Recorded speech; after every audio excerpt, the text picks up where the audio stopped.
Olá, gente. Mais uma vez, estamos ao vivo para todo o Brasil, um programa da Igreja Batista Missionária de Cristo. Você pergunta e ele responde. Estamos com o nosso convidado dessa noite aqui, segundo programa.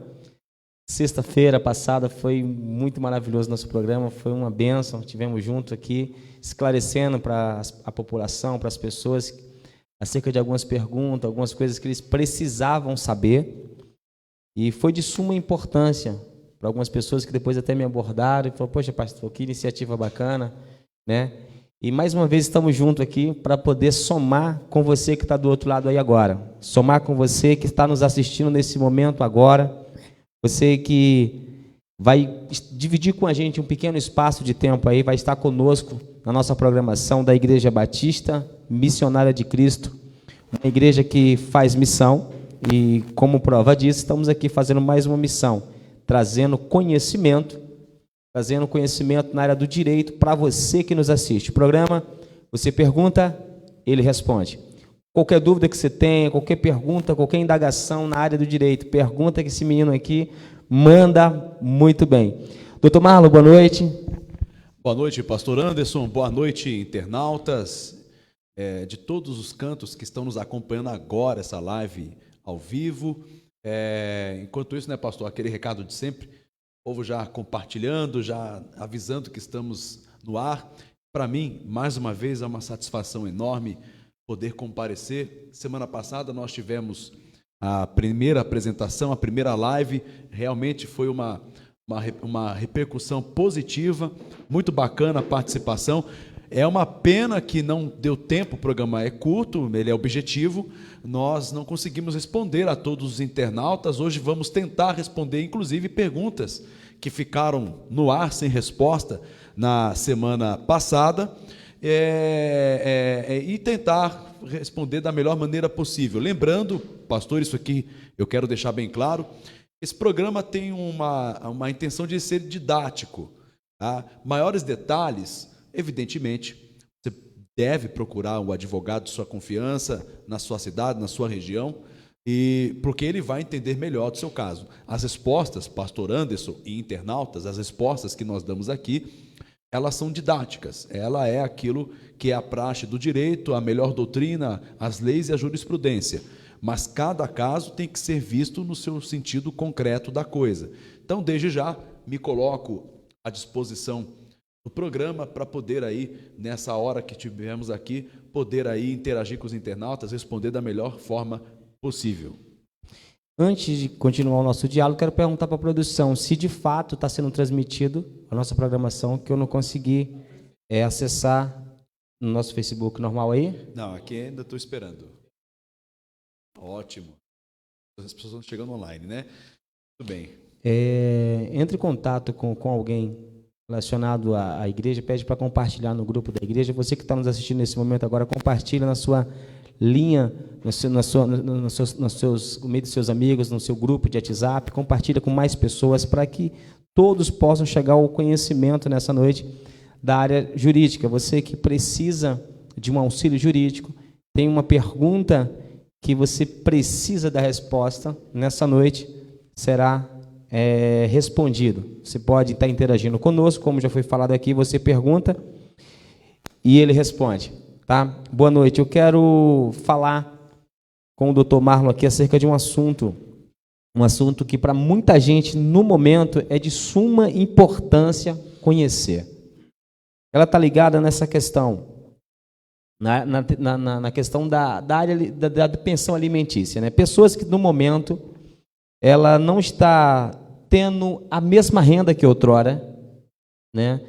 Outras não estão conseguindo trabalhar devido ao decreto, não estão conseguindo trabalhar, e ela não está conseguindo ser remunerada como outrora, quando concluir a sua carga horária de trabalho normal.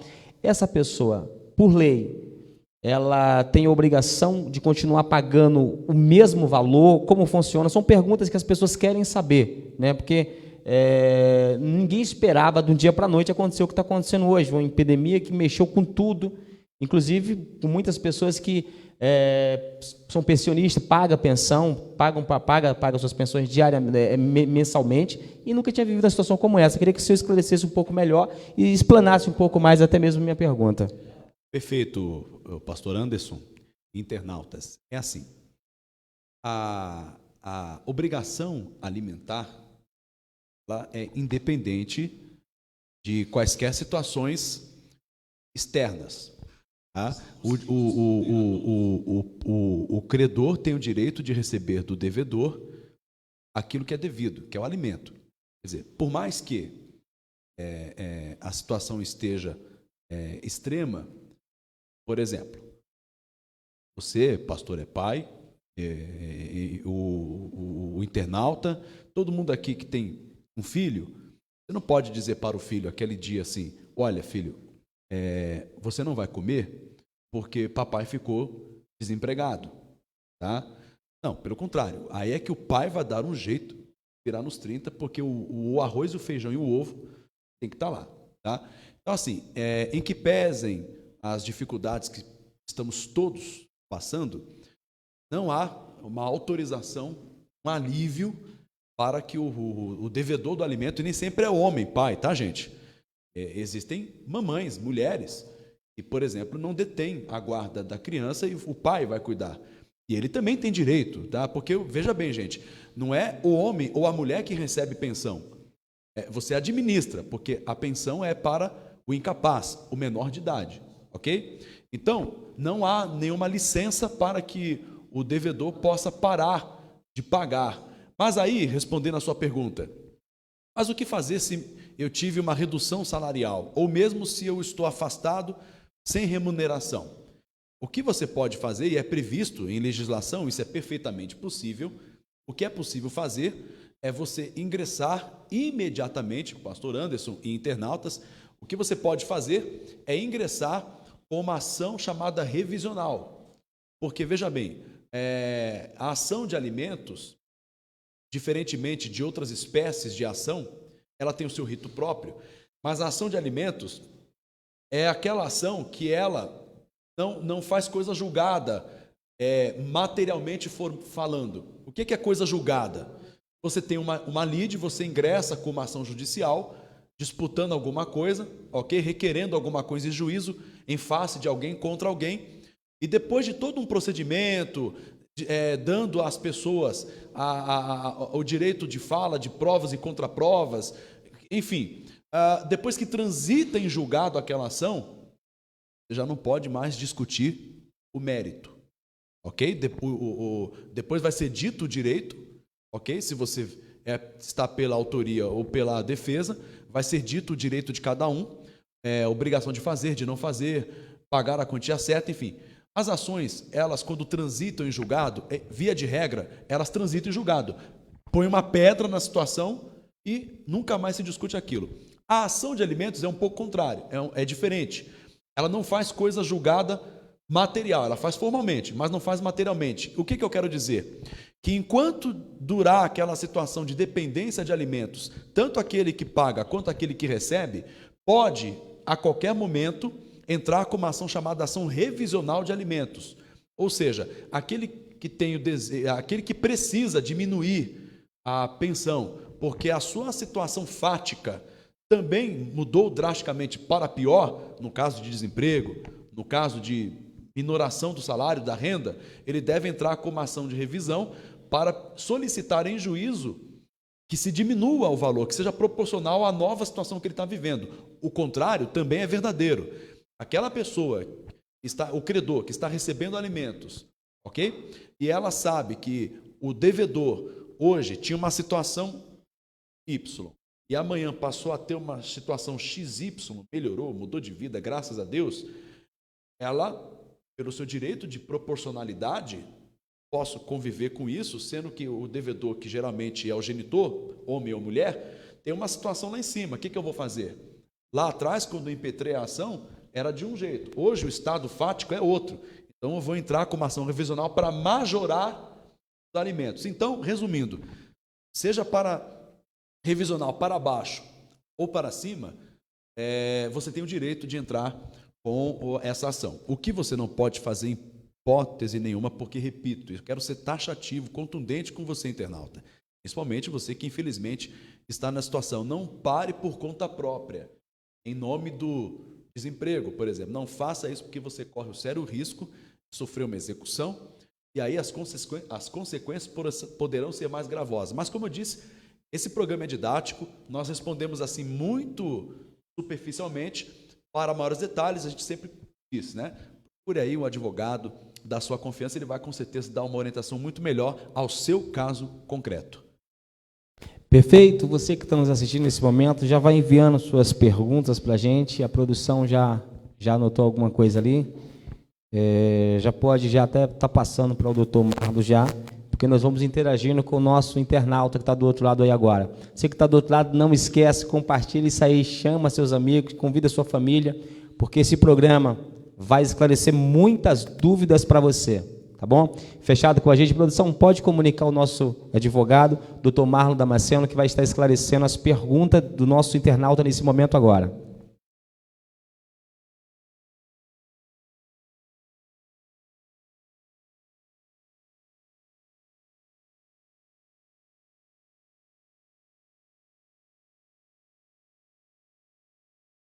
Vamos lá, você pode repetir o nome da internauta? Alvanide? Alvanide, tá. Alvani Dias. Alvani Dias, obrigado aí pela sua participação. A pergunta da internauta é se ela demanda contra alguém, pleiteando, ela está pleiteando um valor a receber, é isso?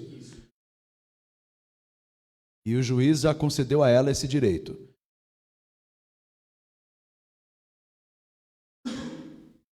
Imediatamente pagar. Tá, perfeito. Bom, explicando um pouquinho então dessa questão do direito, tá? Quando nós ingressamos em juízo, porque se você chegou até esse ponto é porque você não conseguiu resolver, pastor, que é o que seria o mais interessante, né? Seria resolver ali amigavelmente, na via administrativa, na via consensual. Bom, mas o artigo 5º, inciso 30 da Constituição, que fala do princípio da inafastabilidade do Poder Judiciário, diz que a lei não excluirá da apreciação do Poder Judiciário ameaça ao direito ou lesão ao direito. Então, se a pessoa se sente ameaçada ou teve o seu direito lesado, ela vai atrás do Estado para que possa dizer o direito. E aí a pergunta da internauta: eu ganhei a causa, a outra pessoa ela deve cumprir imediatamente uma obrigação de fazer, nesse caso aí, o pagamento de uma quantia certa, ou ela, a pessoa que perdeu, ou ela pode recorrer? Tudo bem, ela pode recorrer. Tá? O ideal seria que cumprisse imediatamente. Tá? Mas, como a gente sabe que o nosso sistema ele é de duplo grau de jurisdição, quer dizer que toda ação judicial vai começar em juízos de primeira instância nos seus municípios, mas você pode apelar. É o direito de apelar. Todo mundo tem o direito de apelar. Então, aquele que, por alguma situação, ele não se conforma com uma decisão judicial, por algum motivo, e ele vai ter que explicar por que não é simplesmente, eu estou apelando porque eu estou a fim de espernear. Não. Mas se ele tem algum ponto que ele acha que é controverso, que ele não concorda com aquilo, enfim, ele pode sim apelar. E aí é o nosso duplo grau de jurisdição. E aí um colegiado, e não só mais uma decisão única, que na pessoa do juiz, uma decisão singular, mas um colegiado vai julgar, vai rever não os fatos, porque os fatos já foram decididos, mas se na matéria do direito em si, a pessoa tem razão na apelação, em questão de valores, em questão da forma, enfim, ela pode apelar e pode reverter essa situação. Então, querida internauta, que eu já esqueci o nome, Alvani Dias, e mais uma vez obrigado pela sua participação. Se você teve uma decisão favorável, imediatamente você deve, através do advogado, tenho certeza que você está assistida por um advogado, ele deve já entrar com cumprimento de sentença. Tá? Mas isso não quer dizer que a pessoa, o sucumbente, o réu, não possa recorrer. Perfeito, doutor Marlon. Mais alguma pergunta? Inclusive a própria Alvanice, se ela não se sentiu ainda esclarecida, pode, de repente, formular sua pergunta e mandar para a gente novamente aqui. Mais alguma pergunta, Rodrigo Rios? Temos pergunta Gente, eu queria saber se a empresa pode mandar o funcionário embora se ele tiver 3 faltas sem justificativa. Na verdade, pode mandar embora se tiver a primeira falta sem justificativa, né? Na verdade, talvez ele não esteja perguntando por questões quando a pessoa sai sem direito algum por justa causa. Justa causa. Talvez seja algo mais relativo para isso. Então, como é que funciona essa questão trabalhista aí, tá? E repito, tudo que eu estou falando aqui é em tese, ok, internautas? Você precisa ver com o seu advogado o caso concreto, levar até o seu advogado o caso concreto. Mas, pastor, funciona assim. O empregador é ele quem sofre o ônus do risco do negócio. Você abriu uma padaria, você abriu uma escola, uma oficina mecânica, uma concessionária de veículos, uma prestadora de serviços qualquer. O ônus é seu. Ninguém cresce sozinho. Então, quando o empresário, o empreendedor começa a crescer, ele vai precisar de apoio, de colaboradores. Ele contrata as pessoas. Aquelas pessoas têm um contrato, assinam um contrato com o empregador. Um contrato em que há direitos, receber a quantia X, benefício Y, etc. e tal. Jornada de trabalho, tudo é estabelecido. Mas tem deveres. Qual vai ser a sua função? Qual vai ser seu cargo? Qual vai ser sua jornada de trabalho? Etc, etc, etc. Aí o que acontece? O poder de direção, o poder de hierarquia, o poder de disciplina, tudo isso compete ao empregador, não ao empregado. A própria CLT, a legislação trabalhista, ela prevê as causas de faltas que são justificadas. Ela está lá.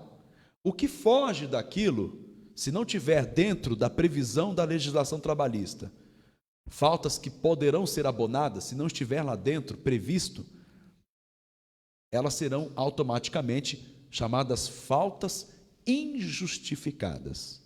Não existe nenhuma lei dizendo que é a partir de tantas faltas injustificadas que podem ensejar uma demissão, inclusive por justa causa. Inclusive por justa causa. É direito do empregador fazer isso.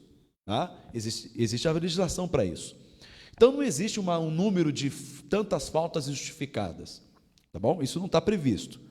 Muito pelo contrário, cuidado que, dependendo das faltas consequentes, uma atrás da outra, é mais do que falta injustificada, vira abandono de emprego, ok? Agora, se por uma situação ou outra, veja bem, faltas abonadas, elas estão previstas na CLT. O que passar disso é uma questão negocial. O colaborador, o funcionário, ele faltou ao serviço, a situação, a ausência dele naquele dia não está enquadrada dentro das faltas abonadas. E aí, o que eu faço? É injustificado? Sim, é injustificado. Agora, você pode conversar particularmente com o teu empregador e se ele quiser abonar a sua falta, aí é uma questão de acordo, puramente dito. Quando o senhor fala abonar na linguagem popular, é remunerar o dia dele, é isso? Pagar o dia mesmo ele tendo faltado, é isso? Podem ser as duas coisas. Eu posso aceitar a sua desculpa, aquela que não está prevista. Por exemplo, atestado médico, abona a falta. Está previsto isso. Doar sangue, abona a falta. Entre outras situações. Então, eu estou fora dessa situação. Então, é falta injustificada. Aí eu chego até a sua pessoa, pastor. Eu chego até a sua pessoa. E não trouxe atestado, não te trouxe absolutamente nada que me justifique, que me enquadre naquela situação de falta justificada. Você pode não me punir, mas desconta o salário. Ou você pode ser Papai Noel, nem pune e nem desconta, porque é seu direito também como empregador. Aqui sou eu que mando, o ônus é meu, lembra que eu te falei? É ônus do empregador. Se está tudo certo, não se fala mais nisso. Tá. Continuando na mesma pergunta, sendo de repente um pouco mais claro. O cara falta 3 dias no trabalho, não tem uma justificativa dessa plausível como doar sangue, um atestado médico. Ele pode ser demitido por justa causa? Ele pode ser demitido por justa causa. Sim. A lei dá esse direito ao empregador? Com certeza. Por isso que eu estou dizendo. E não há número mínimo. Tá? Muito pelo contrário, você corre até o risco de, dependendo da situação, for uma coisa corriqueira e concomitante, um dia, outro dia, a semana inteira, já configura abandono de emprego. Tá, eu preciso faltar 30 dias. Não há previsão. Isso aí é só essa coisa de faltas acima de 30 dias, abandono de emprego, isso é uma coisa de doutrina, isso é uma coisa de um entendimento que se criou. Não há lei para isso. Eu posso dar abandono de emprego com 3 dias de falta. Ponto final. Desde que eu cumpra aquela coisa de comunicar primeiro, lançar um edital em jornal de grande circulação, tentar avisar, comunicar por AR, tal, e a pessoa não apresenta nenhuma justificativa, abandono de emprego. Ponto. Mais alguma pergunta de algum internauta? Por favor. A Ednéria, ela pergunta, no caso dessa pandemia, a pessoa está desempregada e não paga pensão há 2 meses. Isso será levado em consideração caso a outra pessoa entre na justiça para pedir o pagamento da mesma? A pergunta é, existe uma ação... A pessoa está desempregada e não paga pensão há 2 pensão. Meses. Então, por isso que eu estou falando, mas existe uma ação, porque assim, é um outro mito também, tá? Eu recebo muita gente que me procura e fala assim, doutor, eu quero entrar com ação, uma ação de pensão, e eu quero cobrar os atrasados. Aí eu faço essa pergunta, atrasados? Então é uma ação de execução? A pessoa fica sem me entender. Como assim uma ação de execução? Bom, se você vai cobrar os atrasados, eu devo presumir que existe uma ação judicial que determinou o pagamento de pensão, o devedor não paga e, portanto, você procurou o escritório para fazer uma execução. Não, nem entrei com a ação ainda. Mas então, como assim cobrar os atrasados? Isso é um mito, tá, gente? Olha só, você só se torna devedor a partir do momento da citação. Quando alguém ingressa em nome de um menor, de um incapaz, menor ou incapaz, tá? Ou aquele que necessita de alimento, tá? Quando alguém ingressa com uma ação de alimento em face de alguém, o que acontece? A partir do momento que aquele alguém ele é formalmente e validamente citado, então ele tem que apresentar defesa, etc. e tal, mas ele já compõe o polo da ação, ele está no polo passivo e o processo está rolando. A partir dali, se há uma determinação já liminar, que a ação de alimentos, na maioria das vezes, já é inclusive uma liminar. Liminarmente, antes mesmo de discutir o direito, ele já tem que pagar. Tá? E aí, se ele já está citado, inclusive já intimado a pagar liminarmente, ali ele já se torna devedor. Então, se ele não paga, se ele não cumpre, mesmo já na decisão provisória, aí sim você pode falar em atrasados. Fora isso, se você nunca ingressou com uma ação judicial de alimentos em favor do incapaz, em favor do menor, não há que se falar em atrasados. Agora, se há uma ação judicial e a pessoa começou a ficar, o devedor, aquele que tem a obrigação de pagar, começou a ficar inadimplente, aí sim, a partir daquele momento, você pode ingressar com uma ação de execução, justamente como diz o nome, para forçar o pagamento. Espero ter respondido aí. Independente se ela está trabalhando há 2 meses ou não, que essa é a pergunta dela. Independentemente. Aliás, tem a ver com aquela primeira pergunta da pessoa, eu fiquei desempregado, perdi o salário, houve redução. Independentemente. Qual é a solução para aquela pessoa que perdeu o emprego, está 2 meses desempregado, nem pegou seguro-desemprego porque não teve direito? Corre lá atrás do advogado, vamos me ajudar, tal, entra com uma revisão de alimentos. É isso. Mas ele o que não pode fazer é parar de pagar, gente. Isso é alimentos, é uma das poucas coisas aí, sim. Aliás, a justiça funciona. Só que essa morosidade da justiça tem a ver com a quantidade de demandas. Oiapoque é o Chuí, nosso país. Eu milito na área do direito, estou lá, eu sei que é assim. Cada juiz do nosso país recebe na sua vara, distribuída a sua vara, milhares de processos das mais variadas situações por dia, tá? Por dia. Então, mas a ação de alimentos, ela tem um rito próprio para isso, por isso ela é mais célere, porque é alimentos, né, gente? É direito alimentar. Tá aí. Você pergunta, ele responde. Mais alguma pergunta, produção? Pode. Acho que na verdade, o Bruno. Ele acho que deve ter refeito a pergunta novamente. É verdade. Tem uma pergunta aqui, eu até printei Bruno, né? Bruno e Thalita, parece que é um casal que eu printei aqui até a conversa. Aquelas coisas que a gente não conseguiu responder, uma das perguntas que não conseguimos responder, na verdade é uma baita de uma pergunta aqui, né? Vou tentar compreender por cima e repito, viu, Bruno, Thalita, enfim, as nossas respostas, elas não têm um condão de consulta, tá? Até porque esse não é o lugar propício, é um programa, é um bate-papo aqui, é uma live, tá? Estamos dentro daquilo que, dentro do Código de Ética e Disciplina da Ordem dos Advogados do Brasil, podemos fazer, tá? Caso concreto, você deve procurar aí uma assistência jurídica especializada da sua confiança. Mas a pergunta que eu até fiz questão de printar, graça e paz. Eu posso ler a pergunta, Claro, pastor? claro. O apresentador é a tua pessoa. Eu acho melhor você fazer perfeito. Acho Então que tá bom. o público vai entender melhor. Trabalhei em uma empresa há 2 anos, saí da empresa e já entrei em outra, menos mal. Observação, eu não dei entrada no seguro-desemprego da primeira empresa. Na segunda empresa, fiz um contrato temporário de 3 meses, essa é a regra, claro.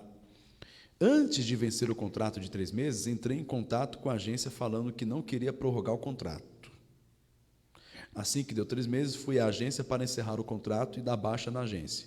E eles me fizeram fazer uma carta a próprio punho, falando que eu iria conseguir dar entrada no seguro-desemprego com a rescisão que eles me deram. Eu questionei a carta, mas eles falaram para ficar tranquilo. Eu falei, ok. Peguei minha rescisão e fui dar entrada no seguro. Não consegui, por eles colocarem rescisão que eu pedi as contas. Observação, o contrato fala que não tem prorrogação, além dos 3 meses. Minha dúvida é, posso recorrer? Apesar da pergunta comprida e tal, até elencou a situação de que trabalhou numa empresa 2 anos e depois saiu e já entrou em outra, por uma agência de recursos humanos. Bruno, é o seguinte, como eu estava explicando, eu quero deixar isso bem claro aos internautas, todas as perguntas são bem-vindas. A nós competimos fazer aqui rapidamente um filtro e responder de uma maneira que seja justa. E por maneira justa, eu até te recomendo, Bruno, que o teu caso já não é aquele caso que a gente responde de uma maneira que sirva para mais de uma pessoa, né? O teu caso é um caso muito específico e eu sugiro que você procure imediatamente um advogado da área trabalhista, que milita na área trabalhista, para que possa entender aí que melhor o seu caso. Algumas coisas que eu quero pontuar, deixa eu ver se ainda estou dentro do print aqui. Algumas coisas que eu preciso pontuar é o seguinte, tá, gente?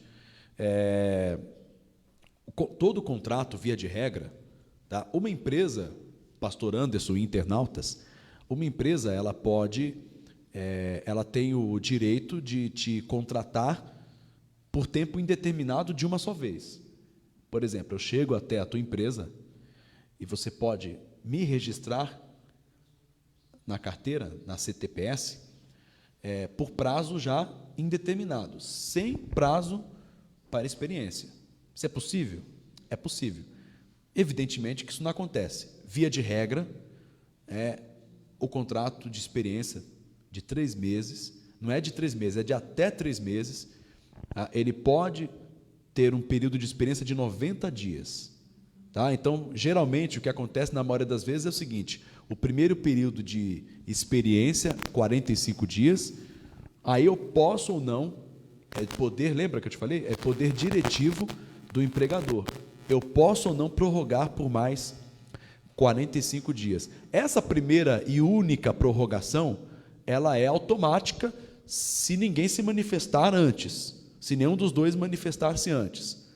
Mas quando der os 90 dias, ok? Se o empregado não falar nada, ele vai continuar trabalhando. Se o empregador tampouco falar nada, ele se prorroga e vira prazo indeterminado, ok?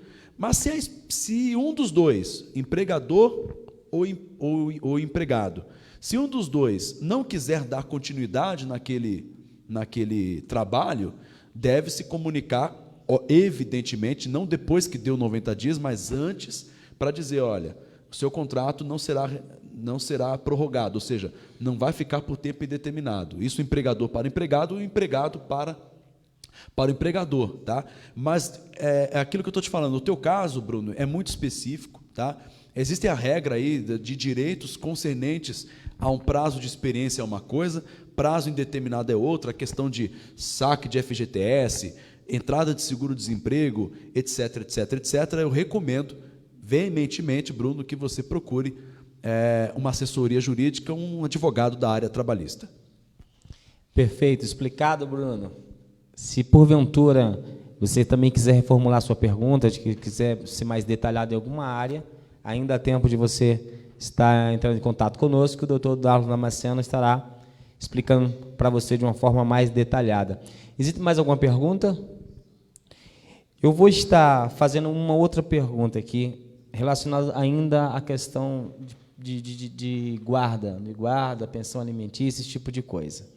A pergunta é, doutor, agora, nessa quarentena, eu tenho direito de pegar os meus filhos, nos dias que a justiça dá direito aos pais, a mãe ou o pai, ir lá e pegar o filho, passar o final de semana com ele, nesse momento que estamos vivendo agora, da pandemia, ele tem direito de pegar o filho e ficar o final de semana em casa, ou os dias do qual foi determinado pela justiça, que combinaram? Eu queria que você esclarecesse um pouco melhor sobre isso daí. Claro, nesse momento, eu também, são coisas que estão acontecendo agora.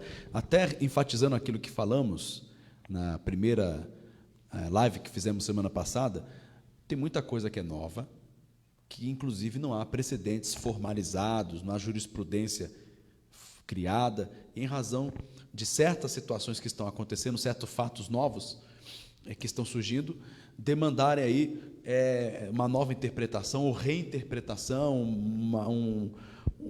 um parecer melhor da situação. Uma delas é isso.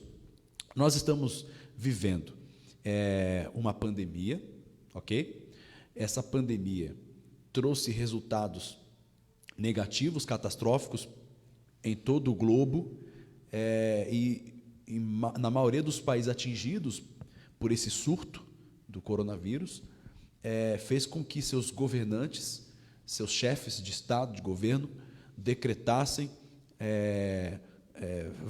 vários instrumentos que tentassem minimizar a propagação mais rápida do que o poder do sistema de saúde suportar. Então, para não colapsar o sistema de saúde, aí veio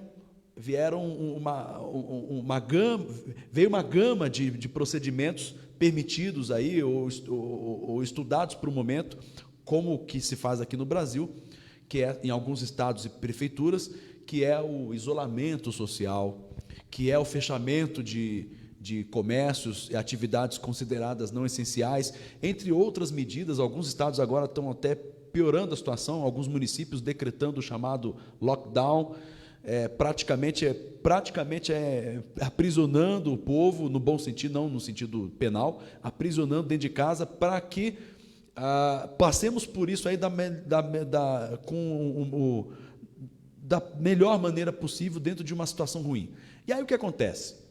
E no meio do caminho a vida continua. Então tem lá o pai ou a mãe que não é o guardião do filho ou dos filhos, e que está afastado dessa criança, mas tem aquela coisa de visitação, seja ela regulamentada judicialmente, seja não regulamentada, às vezes por um acordo, olha, a cada 15 dias, a cada 10 dias, toda semana, dia sim, dia não, aí varia. Existe um acordo. E aquele que não detém a guarda, não tem a guarda, não mora com a criança, não mora com o menor, com o filho, com a filha, com os filhos, o que fazer? Porque, primeiro, para começo de conversa, eu posso estar morando, por exemplo, dentro de um município que eu não posso sequer ir para o outro município, porque já há um bloqueio na entrada eu não posso entrar. E meu direito de ir e vir, o meu direito de ver a criança? Eu não estou falando nem da outra pessoa impedir de ver, eu estou falando do próprio Estado mitigando ali, bloqueando o seu direito de ir e vir. Por outro lado, independentemente disso, a mãe, geralmente é a mãe, tá? Mas nem sempre é assim, geralmente a mãe, ela impede do pai de ver os filhos nessa quarentena, nesse estado de isolamento social. E aí? Como eu disse, isso é novo.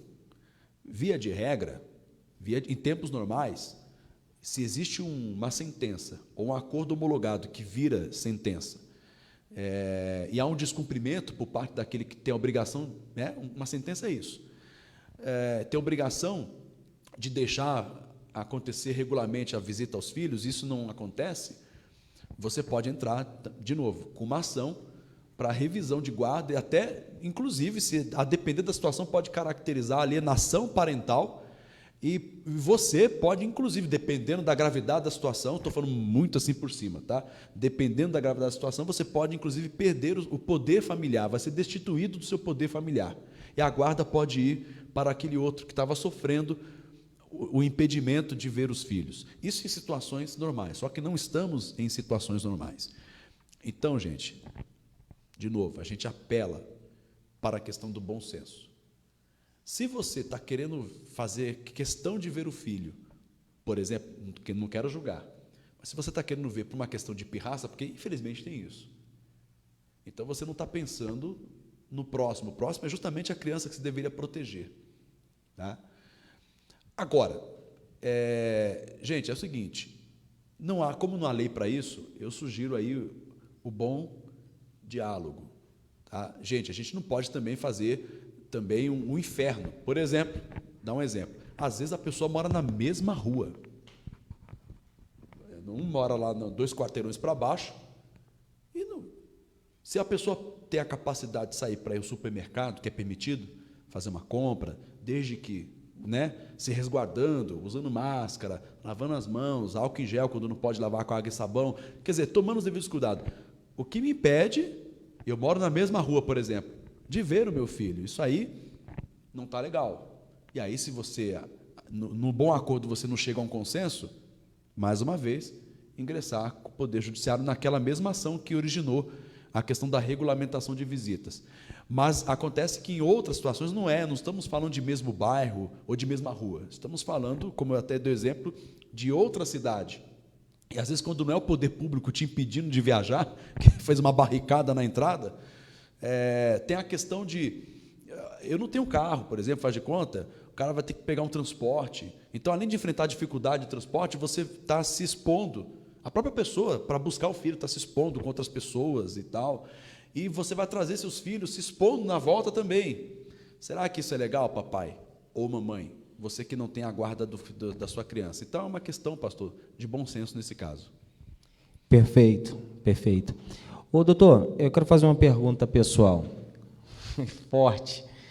Na questão que estamos vivendo na atualidade, existe alguma forma de qualquer ser humano, qualquer pessoa que sofreu algum dano devido a esse decreto, de recorrer ao próprio governo ou ao município para arcar com algum tipo de dívida que aquela pessoa esteja sofrendo, algum tipo de dano que aquela pessoa esteja sofrendo devido ao decreto, do qual às vezes ele até mesmo discorda? Existe alguma coisa relacionada a isso? O governo pode amparar um cidadão de bem do qual foi prejudicado de alguma forma por causa do decreto?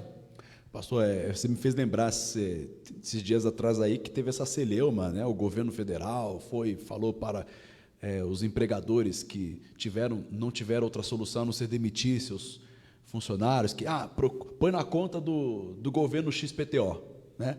Que eles pagam. E ainda citou lá algum artigo de lei na CLT, dizendo que aquilo ali o ampararia. Por exemplo, o fator do príncipe, motivo de força maior, artigo 502 da CLT, ou 486, ou 496, agora não me lembro, que é o fato do príncipe. Mais ou menos aí nessa sua linha de pergunta. Olha, como eu disse, cada caso tem que ser visto pessoalmente. Salvo engano, semana passada falamos algo parecido com isso, de empresas demitindo as pessoas e dizendo que ela estava sendo demitida por motivo de força maior. Alto lá. Será mesmo? Nem sempre é assim. Existem requisitos que definem o que é força maior. E se você não estiver porque é uma situação tão grave, que se você não estiver estritamente enquadrado ali, perfeitamente encaixado, igual aquele a gente dá para nossas crianças, os bloquinhos lá para encaixar o triângulo no triângulo, o círculo no círculo, se não for ali, já está fora, já está extrapolando. E aí é cabível, neste caso, de você recorrer, sim, à justiça. Como eu disse, artigo, sempre enfatizo, a lei não excluirá da apreciação do Poder Judiciário ameaça ao direito ou lesão ao direito. Então, de alguma forma, se você, cidadão, empresário, seja na situação que você tiver, se sentir prejudicado, por exemplo, como é que um cidadão poderia se sentir prejudicado enquanto pessoa física? Vou me dar um exemplo. O que está acontecendo, por exemplo, aí? Muita gente nessa questão do auxílio emergencial, na solicitação de auxílio emergencial, o que tem de gente tendo seus auxílios negados, ou inconclusivos, mas quando estão negados por uma situação X, que está confrontalmente oposta à realidade dela, que chega a ser um absurdo, né? Me procuraram esses dias aí um cidadão que ele teve o auxílio negado, perdão, ele não teve o auxílio negado, o auxílio foi aprovado, ele pegou a primeira parcela. Quando ele ia pegar agora, que caiu a segunda parcela, foi negado. Veja, na primeira já tinha sido autorizada o pagamento, depois não foi mais autorizado. Por quê? Porque esse cidadão, ele está cumprindo pena por uma situação, XPTO, e ele está em regime aberto, ou seja, ele está dentro de casa, está cumprindo lá e tal. Só que no registro do sistema, diz que ele é um preso em regime fechado, ele está em regime aberto, mas diz que ele é um preso em regime fechado. Portanto, por estar preso, ele não preenche aí os requisitos. Só que o caso, que ele recebeu já primeiro, ou seja, se tivesse que ter dado alguma negativa, já seria lá antes. Por que deu agora? Né? Então, assim, é aquilo que eu falei, gente. Cada caso tem que ser resolvido ali com uma pessoa especializada, um advogado, que vai entender melhor, ver se é o caso de buscar administrativamente ou se é o caso de buscar judicialmente a reparação daquele mal, mesmo causado não só pelo particular, mas pelo poder público, seja ele de qualquer esfera, município, estado ou União. Perfeito. Lembrando que esse programa é um programa da Igreja Batista Missionária de Cristo, que se localiza aqui na rua Itajubá, número 360, aqui no Parque Santa Teresa, em Carapicuíba. Você é o nosso convidado especial para estar conosco nos nossos cultos aqui. Ultimamente, devido justamente a essa questão do Covid-19, não estamos tendo culto de forma normal. Estamos transmitindo por intermédio também da live. Uma porta fica aberta se você quiser vir aqui receber uma oração ou algo semelhante a isso, aconselhamento pastoral. Estamos aqui para poder te receber, orar por você, pela sua família e juntos somarmos e te auxiliar de alguma forma também.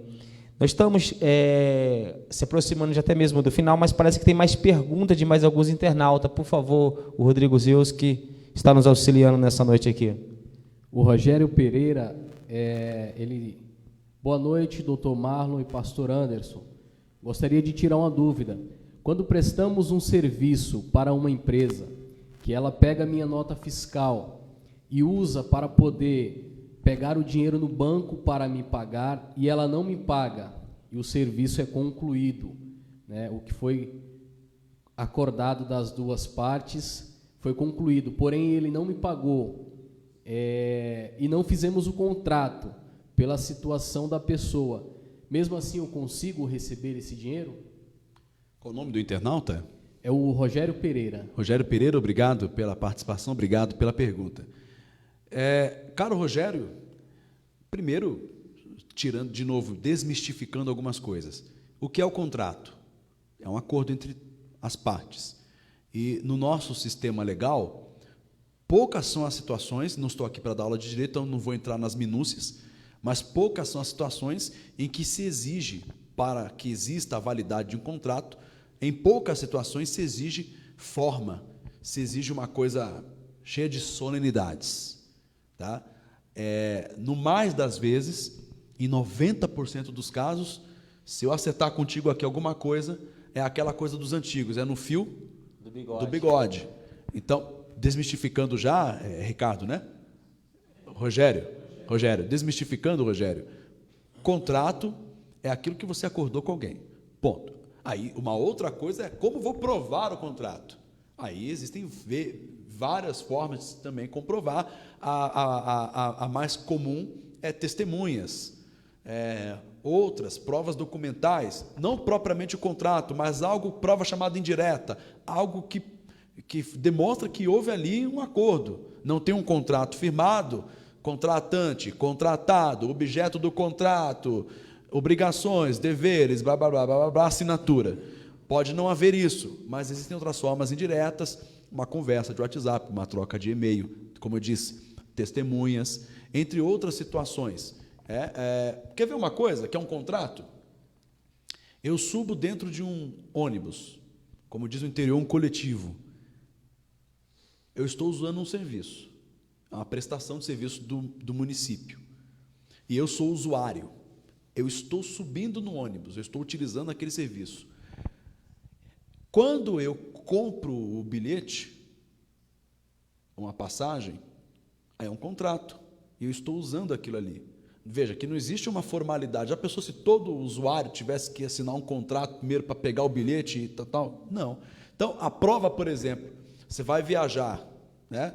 No avião ou ônibus interestadual, enfim, é emitido um bilhete, né? Não é aquele contrato como a gente conhece lá, né? Quando muito hoje você tem que assinar, porque hoje é uma regra de segurança, dizer que quem é você, para onde você vai.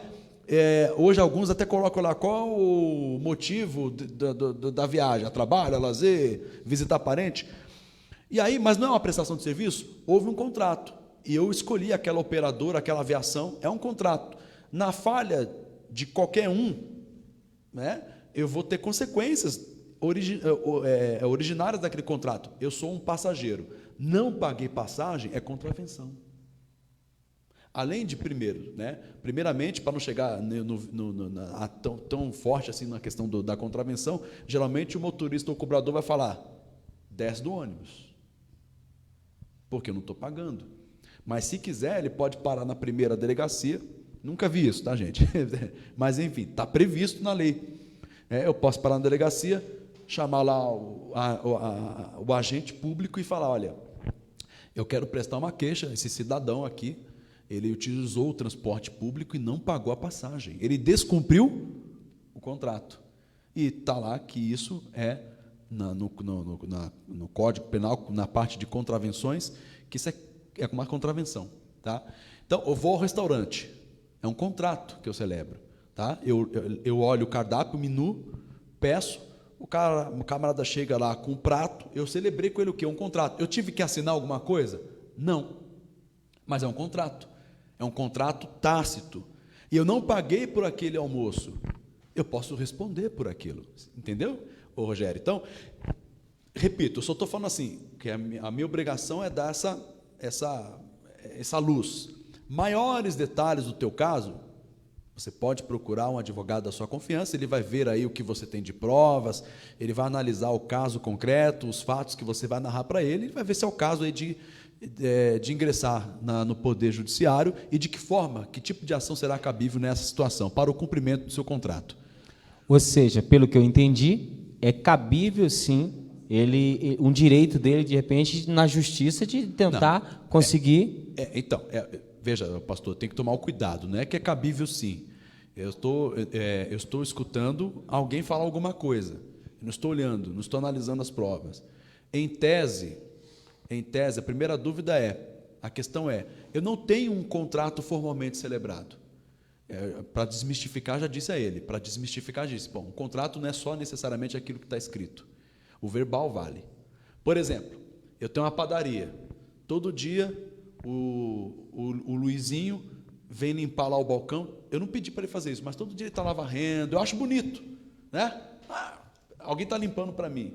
Todo dia o cara limpa, ele apareceu lá, não sei quem é esse cara, ele apareceu lá, ele começa a limpar lá a calçada e tal. Um belo de um dia, e só que ele some, desaparece, o cara sumiu, vida que segue. Aí um dia aparece uma notificação, um oficial chega lá, chega uma notificação de que alguém, o Luizinho, ingressou com uma ação contra mim, trabalhista. E eu falo, mas eu nunca celebrei com esse cidadão, com esse rapaz, um contrato de trabalho. o dono da padaria corre o sério risco, não posso afirmar, corre o sério risco da justiça entender que houve ali uma prestação de serviço. Um vínculo. Contrato de trabalho, ele nasceu onde? Na maneira tácita. Comecei a deixar o camarada limpar lá a calçada, eu não falei nada, criou-se um vínculo, criou-se um contrato. Então, voltando à sua situação em relação ao que o Rogério disse, é a mesma coisa. Não tem contrato, mas não quer dizer que ele perdeu o seu direito. Mas para saber até onde ele tem direito, são duas coisas distintas, pastor.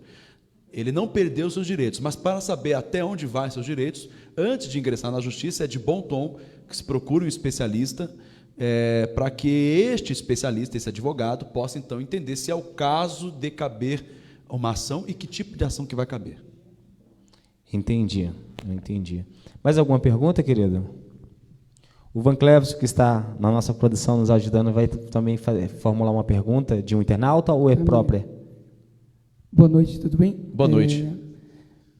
Com base em tudo isso que o senhor acabou de orientar-nos agora, eu tenho uma dúvida, que é assim, se eu vendo um objeto para alguém, né, vamos dizer que eu tenho esse notebook e eu vendi esse notebook para uma outra pessoa, e nós acordamos verbalmente e algumas mensagens trocadas também pelo WhatsApp. Essa pessoa me pagou uma primeira parcela desse notebook e parcelamos ele em 5, sei lá. E nas demais veio o coronavírus e ele não consegue agora me pagar. Eu posso pedir de volta esse notebook e parcelar esse valor que ele me deu? Como que eu devo agir em uma situação como essa?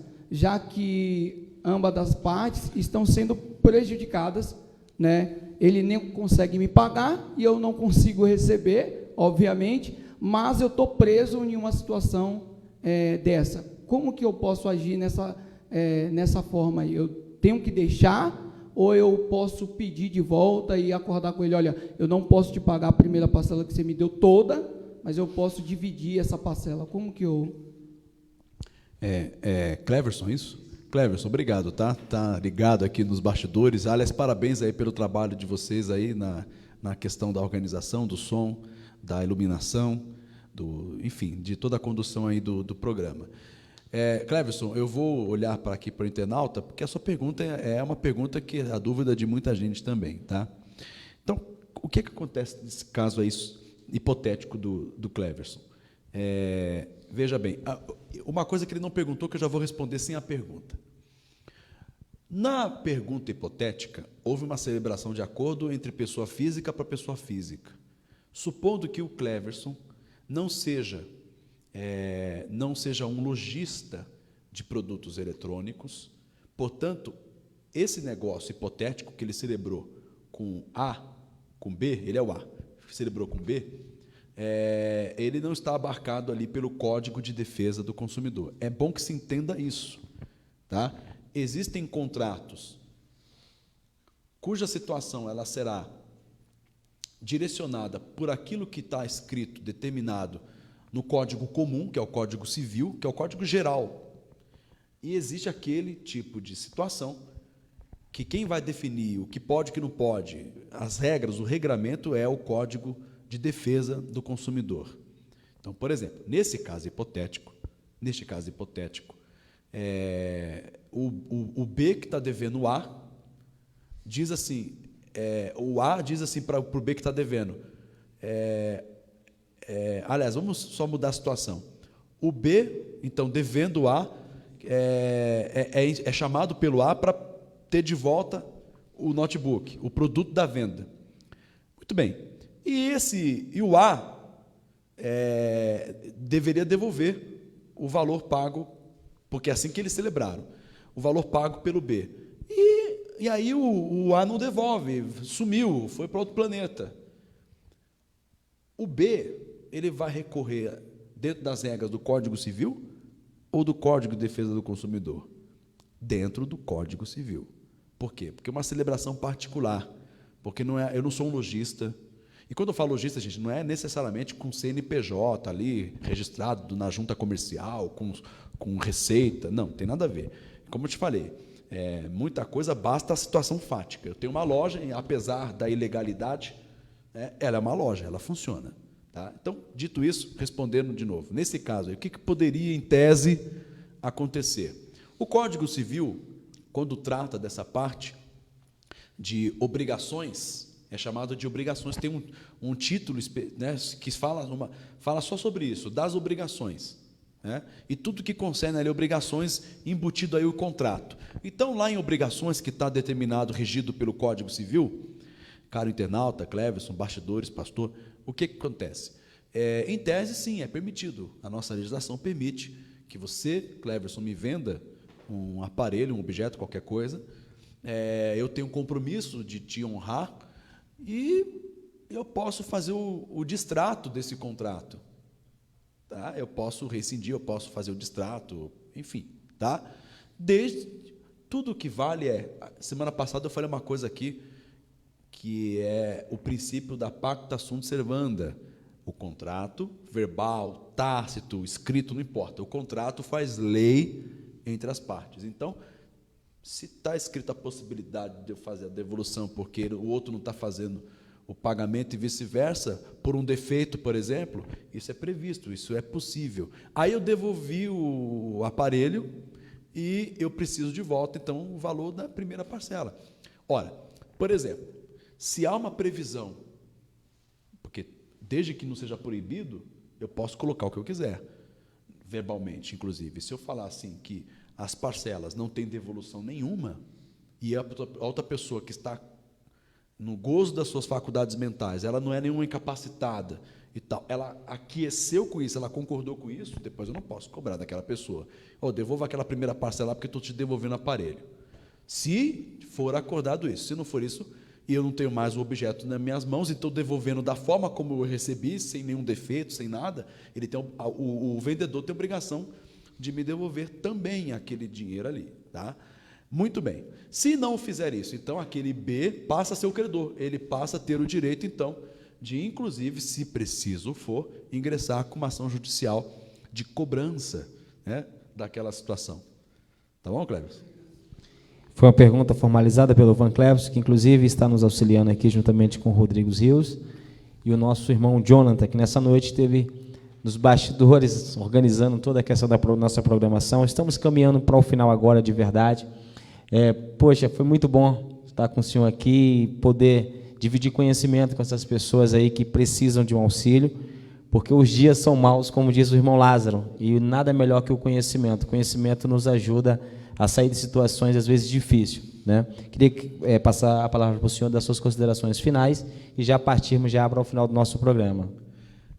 Pastor Anderson, mais uma vez eu quero agradecer a oportunidade de poder explanar um pouco do direito.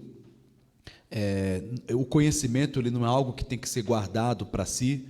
Aquilo que eu te disse semana passada, e torno a dizer aqui para todos os participantes, é uma obrigação de qualquer profissional.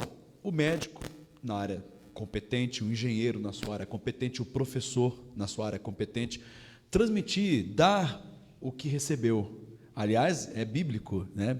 Bem-aventurado aquele que dá, do que aquele que recebe. Né? Eu estou muito mais satisfeito por estar aqui, compartilhando o conhecimento. Eu estou mais feliz do que o que recebe esse conhecimento. Quem recebe, eu sei que está ficando, poxa, olha, eu não sabia, agora eu sei que vai ter algum tipo de utilidade, mas mais feliz estou eu em poder transmitir isso. Então, quero agradecer aí a esse espaço que a Igreja Batista Missionária de Cristo, na sua pessoa, sob sua liderança, ela abre porta para este profissional, que Deus possa abençoar muito a sua vida, o seu ministério, a sua direção, aos seu povo, seguidores, internautas, e que futuramente esse programa possa repercutir de maneira tal, né, que inclusive outros profissionais, suas competentes áreas possam, porque eu tirei dúvidas jurídicas, mas, por exemplo, eu não sou enfermeiro, né, e nessa hora aqui, acho que além das situações jurídicas que estão pegando, está pegando muita coisa também, muitos mitos sobre essa questão de transmissão, coronavírus, contágio, pode ou não pode, o que deve, o que é real, o que é mitagem. Né? Então, quem sou eu? Eu sou só um convidado, mas fica aí, pastor Anderson, né? Eu sei que o senhor é uma pessoa de visão, visionário. De repente, outros profissionais também podem contribuir aí com a sua igreja, com os internautas, com quem segue a sua página. Mais uma vez, muito obrigado. A gente que agradecemos, sexta-feira às 20 horas estaremos de volta e vai continuar o programa dessa forma, trazendo profissionais que possam auxiliar o povo, possa de alguma forma ser útil para as pessoas que estão do outro lado nos assistindo nesse momento agora. Você que está do outro lado nesse momento agora, vamos fazer uma oração. Você foi auxiliado por intermédio de um profissional da área do direito, mas de repente você precisa de um auxílio espiritual, você precisa de um outro tipo de ajuda, e esse tipo de ajuda só Jesus pode fazer. Se você puder, feche seus olhos, coloque a mão no seu coração e vamos orar. Pai, diante da Tua presença, queremos Te agradecer por esse programa, que foi uma bênção. Quero Te louvar a Deus pela vida, Senhor, daqueles jovens que trabalharam em favor da produção desse programa, do doutor que está conosco aqui. Senhor, do outro lado tem pessoas que precisam de um toque Teu, de viver um milagre. Pai, eu não sei o que ela precisa, não sei o vale que ela está agora nesse momento, mas sabemos de uma coisa: o Senhor tem todo o poder nas mãos, e nós queremos apresentar essa vida em Tuas mãos agora. Tira essa pessoa dessa situação difícil, meu Deus, abre porta de emprego, cura de qualquer tipo de enfermidade, e nós Te pedimos, Pai, que a Tua bênção possa repousar sobre a sua casa e sobre a sua família, e somos gratos ao Senhor por tudo que o Senhor tem feito, e por tudo aquilo que nós sabemos que o Senhor ainda vai fazer. A Ti, Senhor, seja dado a honra, a glória e o louvor, não só hoje, mas para todos sempre. Amém. Querido, Deus abençoe a sua vida, fica na paz do Senhor Jesus e tenha um ótimo final de semana.